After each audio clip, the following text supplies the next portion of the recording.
Welcome to this week's episode of Does That Make Sense? Antoinette, people are always talking about influencers, what they are, their value, how they work, because there's this giant misconception that influencers simply take a selfie, get paid, and it's not a real job. I agree, Amanda, and having worked with many influencers, including our next guest, Monique Morley, I think it was time to get their side of the story. What do you think? I think so. Let's get into it. Welcome to the show, Monique. Hi, ladies. Thanks so much for having me. Now, today we're on the show to talk to you about the world of influencers. Now, I've worked with you for quite some time, so I know a lot about you. And I think that we really want to sort of dispel the myths and what people's perceptions are of, within that world of influencing. So to start off, let's talk about you. So tell us a bit more about who you are. So I'm a bit of a creative. So I am, as you say, an influencer or a term of the influencer. So I've got about 58 or 59,000 followers on Instagram. My influencing journey started actually when I was living in Perth. I used to be a blogger. So I had a website where I'd write articles about different beauty stores, hair salons, products and things like that, makeup artists. And that's sort of where my creativity sparked from living in Perth and blogging about that. And then I moved to Sydney and I actually was on The Bachelor, so Australian TV show, which was very interesting. And then from there, obviously, I got a lot more following. And that was mainly from, being on The Bachelor and being so raw and Australian, I guess you could say. So then from there, I pretty much just started working with different brands that I found resonated with my own personal brand. And it's kind of just grown from then. And I've just used my authentic voice to, I guess, gain an audience. The world of social media and the digital world has grown and evolved rapidly. What do you consider to be an influencer?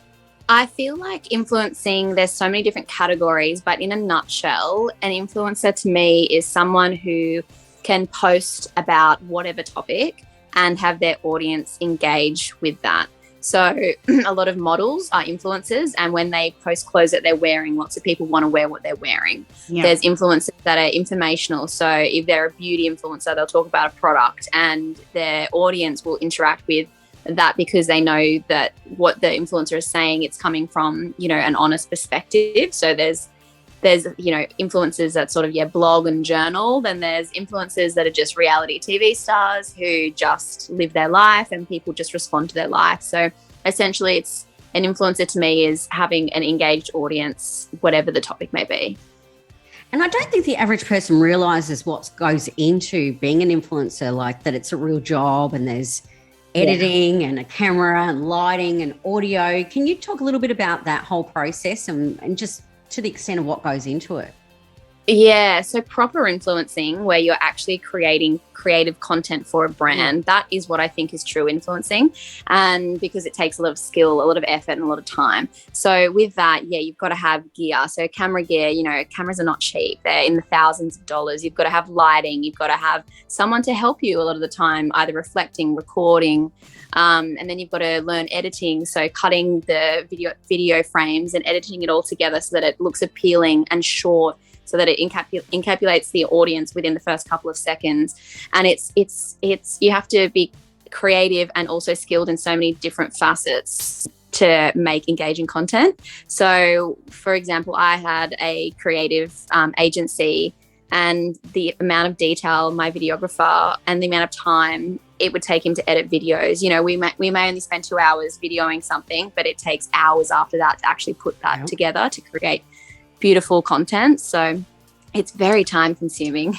We understand. Ask Antoinette about our podcast. No, exactly. And I agree wholeheartedly. And I have the absolute utmost respect for influencers that I work with, because I do know the level of work that goes behind the scenes. It's the creative, it's the editing, it's all of the work that goes in pre-production and post-production. And I don't think people realise that. I think a lot of people think that when you are working with a client or a brand, that it's just click and pose, and it's so far from the truth. So, and that's why I said to Amanda, let's talk about influencing, because, you know, I'm tired of people saying, you know, you're an influencer, get a real job, or do this or do that, or, you know, who are you trying to be? And it's actually not even the case. The power of your voice and what you guys are actually doing is huge, and it's evident. I mean, statistically, it's proven and it's shown. Yeah. So I imagine you get a lot of different paid brand partnerships. Do you always align with brands that share your personal values? Absolutely. That's probably the most important thing for me. Yeah. I once worked with a clothing brand that I liked the style of their clothes, and when they posted it to me, the quality was so bad. I actually sent it back and then refunded them their deposit, and I just said, look, I'm not happy to work with something that's so bad quality. So because your voice is heard, I think that's so important as well. And to be a proper influencer as well, you've got to believe in what you're talking about. Yeah. And so, you know, and that's I feel like where my page is great, because I'm very honest and people then trust me, because I'm not just posting about every second thing just to get some money. So I find that's really important, and you can really tell that on some pages that they'll just post anything. So I think you can tell for sure. Absolutely. And you can also tell because, you know, you can see influencers that are loyal to particular brands, so they're not chopping and changing, that they are true believers in what they are advocating. Yeah. So talking about that would give you a sense of social responsibility, because there are thousands and thousands of people from across the globe. It's a global footprint that are watching your every single move, or if you're talking about skincare or clothing or whatever it may be, they're holding on to every single word. So that would give you a sense of social responsibility, especially with younger teenagers that are looking at you, you know, aspiring to be like you. What are your thoughts on that? Yeah, I totally agree. And I feel that as well with your insights. I know who follows me in regards to my demographic. I know the ages, the cities, the countries, the percentage of men to women. So I have a really high ratio of women. I think my percentage is something like 77% of my following is women. Yep. So especially with that being women, we're more impressionable than men with things that we're talking about. So I need to be incredibly mindful about what I'm talking about. And that just goes down to I won't speak about something that I don't believe in. So I think it's really, really important. Yeah. And how do you actually measure the return on investment to the companies that you work with? A great way that I track that is a lot of companies that I work with, we do a tracking with a code. So, for example, a brand that I've worked with, Right Aware, they actually gave me a 10% commission on every sale to do with my name. So say most months I'd make about $300. So that just goes to show how much money they're making per month just off me posting a couple of photos in my activewear. So that's probably on my end, the easiest way to track my return for them. If they don't give me access to the statistics, then the only other way that I can look at that is with my posts. I can see how many people have clicked on the tag or how many people have, gone to their website from my post. So I can see that on my end, but I think the best way is to have codes where the brand or you can actually see the sales. Because I think that, there's different ways of advertising, whether it's brand awareness or actual sales. So some brands just want brand awareness on their brand, and other brands actually want the sale statistics. Yeah. So, using codes are definitely the best way, and that's sort of how I track. And from a brand's perspective, I mean, I know for when I work with clients, I always have partnerships with people that obviously are on brand with their values, but also I always also look at the level of engagement that they have. So I have found that there will be influencers that could have nearly 1 million followers, but their level of engagement is minimal. So would you say that for a company that they should look at that sort of level of engagement on who they're opting to partner with? Yeah, absolutely. So there's a new study found that working with macro and micro influencers is more beneficial in a return of investment than working with large influencers. So, I mean, it all depends on their engagement. But, you know, say you use, say, Martha from Maths and she costs, you know, $10,000 a post. You're better off sometimes using 100 micro influencers for a much, you know, for the same amount of money, and then you're reaching a wider demographic. And usually people will believe and trust a macro or micro influencer because they're not posting about everything and anything, and they're a bit more genuine and take a bit more time to create their content and chat about it. So yeah, there's pros and cons, but then you have a huge influencer like Kylie Jenner, and she posts a bikini photo and everyone will buy it. So it just really depends on. I know. It just depends. You're not the right category to be watching. She can't be influenced, Monique. Well, a lot of the time as well that bothers me about Kylie Jenner is I remember I had never worn Calvin Klein bras before, and I saw an advertisement where the Kardashians were wearing Calvin Klein. I thought, oh, great. I've got a body shape that's like short, big boobs, and I'm like unconventional. And I went into the shop and nothing fit me. I was like, that campaign's a lie. Right. So sometimes you can't trust big influencers. Look, if it doesn't look good on you, then I'd hate to think what it looks like on me. Honestly. Now, with your following, your fans, and I'll call them your fans, what do you think that your appeal is to them? To be completely honest with you, I feel like my audience has been beauty since day one, and I always post about makeup and hair and skincare, and it seems to be that that's probably my main following. I've got fans that just love my personality because I'm so raw, but I feel like I've kept beauty since day one, and that's still my most prominent. And filters, what are your view on filters? I know that a lot of influencers or a lot of people on social media, regardless of whether they're an influencer or not, I mean, heck, I will use them to make me look a little bit younger. Might just dismorph my face a little bit. But what are your views on filters and what's too much? Yeah, look, I think they're getting a bit wild, to be completely honest. I've been feeling not the best lately, and I sometimes just want to chat about stuff, and I'm like, oh, can I find a filter that's not so hectic? It's almost impossible. So I'll end up looking like a little, I don't even know. But I really do think that they're just getting a little bit too wild. I think there's a place for it, and I also think there's a place for not. A lot of the times I won't use, if I've got nice lighting and stuff, I won't use a filter, but if I'm in a dark room or whatever, my face just looks crazy, then I will. But I think there's a place for everything. If I need to talk about a product quickly, that's always a positive. But yeah, I think that they're just going a little bit too far at the moment. Yeah, I remember I was playing around. I'm not very good on selfies and things like that. My eyes end up looking cross-eyed, and I'm like, I just look wrong. But I remember playing with filters, and I'm like, oh my God, I look like a Kardashian. A Kardashian.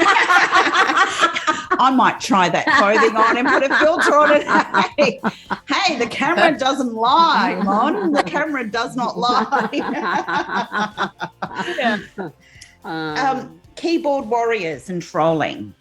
Oh, love them. You know, I know. You love them. I have a daughter who is new to social media. So my biggest job at the moment is teaching her about, words hurt and the keyboard warrior mentality that people have. And it shocks me that people can sit behind a keyboard and say the most horrendous things without even thinking twice.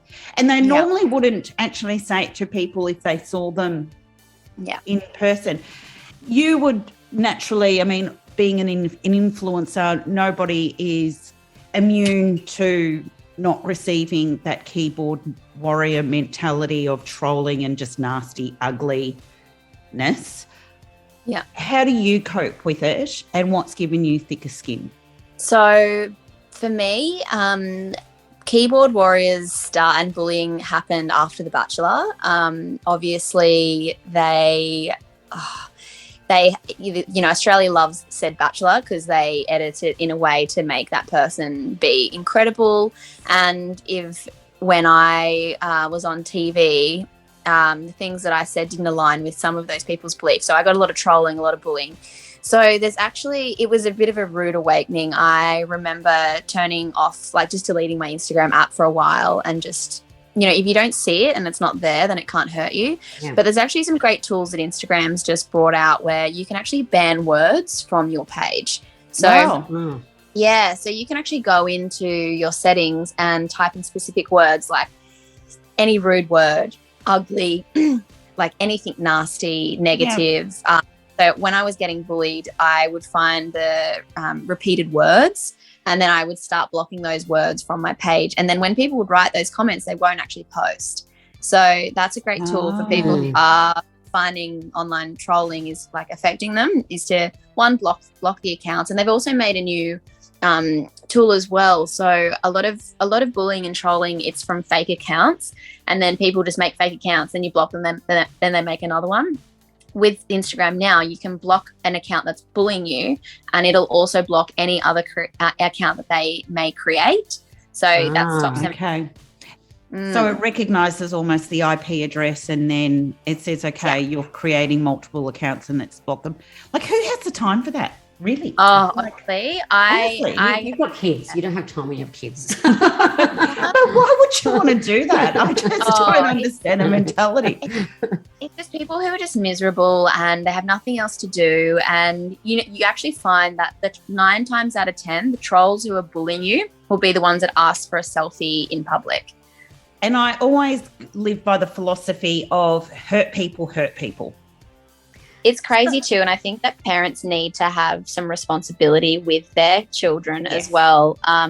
It's hard for me to say I don't have kids, but I didn't have the internet growing up. It came out when I was in high school, so that was a long time ago, and I can't imagine what kids go through these days. But I feel like parents need to monitor the content that their kids are saying as well on social media. So, kids aren't nasty when they're born. They learn that from somewhere. So by picking up on that early, perhaps by parents being logged into their accounts and see what they're saying.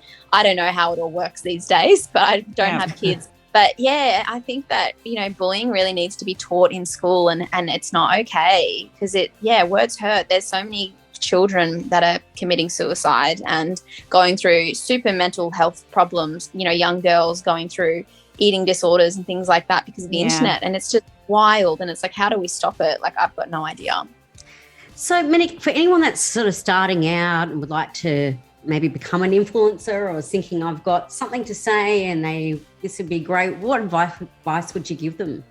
Be authentic, essentially. There's only one of you, and that's your best selling point. Be authentic. If you like blowing bubbles on the sand, be the best person who blows bubbles on the sand. Yeah. Don't try and work with brands just because people are working with brands. Don't try and be someone else you're not, because that won't get you anywhere. By being incredibly authentic, that's what your like strong point is. So, and also just look at your content. If you're a bubble blower on the sand, look at other bubble blowers and see what they're doing and how can you be different. So don't try and be the same, try and be different, but as long as that's authentic to you. So, but yeah, be patient, just post. It takes a long time. I mean, I guess people on TikTok these days get pretty famous pretty quickly, but I don't know how to use that one. But I think TikTok's a good way to create content and be authentic to yourself as well. I feel like there's less trolling on there as well, just from what I've heard. But yeah, I guess just be your authentic self, and just don't try to be someone you're not. And when starting out, is using things like the hashtags, social handles, is looking to see what has the most traction or what people are searching for. Would you do that as well? Yeah, definitely. So I'm a bit of a lazy Instagrammer. I need to get onto that. But my friend who is amazing at what she does, she's grown so quickly. I noticed that she uses lots of hashtags in her. She'll post a photo, do like a hashtag or two, and then she'll write a comment with lots more hashtags. And she'll also tag different brands and blogs that her post may be relevant to. So she'll post, like, say, a photo of her laying on the beach with a hat or something, and she'll tag a lot of modeling groups and things like that so that maybe they see. So tagging other brands, tagging other blogs and brands in your posts, using hashtags, and just creating creative content realistically. Like, you want to have a piece of content that you look at and you say, oh, I like that. I've heard of bots, like bots that people have bought that to try and raise their numbers or things. Do you know much about that? I'm not too. I've seen people do it. It was actually quite funny. A friend of mine was dating this girl, and I clicked on her page, and she had, like, I don't know, 7,000 followers or something. And then 2 days later, he was like, oh, she posted this, really raunchy photo. And then I clicked on her page, and then she all of a sudden had like 200,000 followers. I was like, what? So people do it, but that goes, with your, when a brand wants to work with you, they'll ask for your engagement.